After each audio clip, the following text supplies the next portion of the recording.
Dans cette troisième et dernière vidéo sur les préphanérogames ou les préspermaphites, on va voir leur reproduction et leur cycle de développement, qui est un cycle qui est digénétique, ça veut dire de génération diplo-haplophasique, mais avec une génération sporophytique qui est très dominante, qui est la plus dominante, donc qui correspond à la plante feuillée, et la génération gamétophytique qui est très réduite et qui reste toujours attachée aux sporophytes. Et cette génération gamétophytique, elle est réduite aux graines de pollen pour le gamétophyte mâle et réduite à l'endosperme pour le gamétophyte femelle.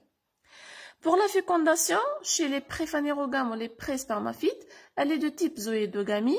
Ça veut dire que c'est une fécondation où les gamètes mâles, qui sont toujours ciliés, vont se déplacer jusqu'à l'archégone, là où il y a l'oosphère, donc le gamète femelle, en nageant à travers une chambre pollinique, et cette chambre pollinique qui est remplie d'eau. Donc il y a encore la nécessité de l'eau pour la réalisation de la fécondation, mais le milieu, plutôt cette eau ou ce liquide-là, n'est pas fourni par le milieu extérieur, mais c'est une eau ou c'est un liquide qui est fourni par la chambre pollinique qui est au niveau de l'ovule. Pour le cycle de développement des préphanérogames, donc c'est un cycle qui a certains caractéristiques. Donc on a dit tout à l'heure que c'est un cycle à deux générations, à dominance sporophytique. Et chez ce groupe de plantes qui sont les préphanérogames ou les préspermaphites, on va parler d'ovule comme organe de reproduction femelle. Et c'est un ovule qui est nu, donc ça veut dire qu'il n'est pas protégé. Dans cet ovule-là, on va trouver un gamétophyte femelle qui correspond à l'endosperme. Donc, c'est un gamétophyte de taille réduite qui est constitué d'un tissu et au niveau de ce gamétophyte femelle, on va trouver le gamétange femelle qui sont les archégones. Autour de ce gamétophyte, on va trouver le nucelle qui peut être considéré comme un sporange femelle ou le macrosporange. Et ce nucelle-là, il est protégé par un tégument qui est vascularisé et tristratifié, qui possède 3 strates.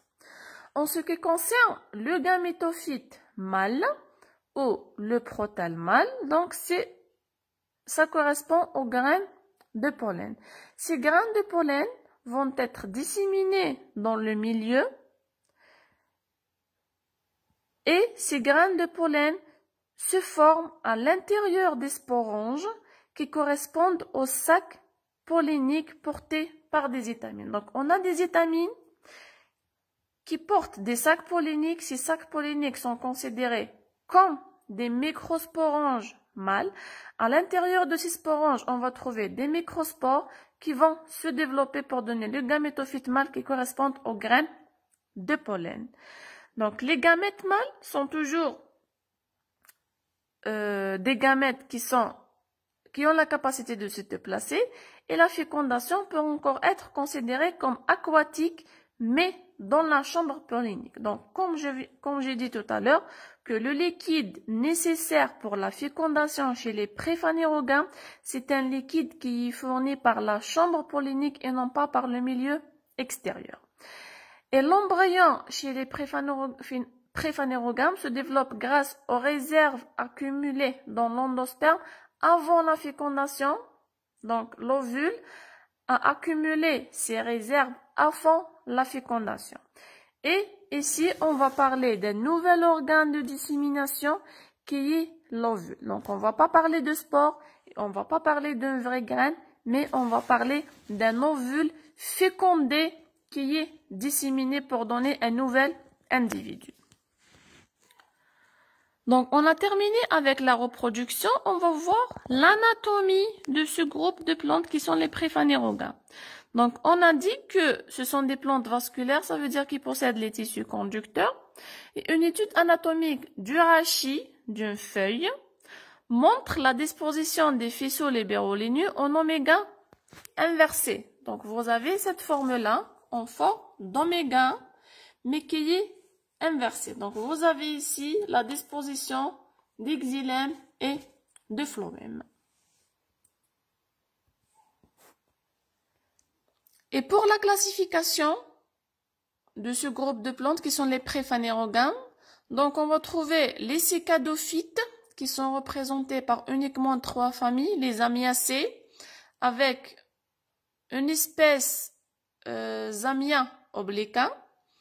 On va trouver les Cicadacées avec une espèce, exemple Cicas revoluta, et une autre famille Stangeriacées avec une espèce, exemple Bauhinia cerulata.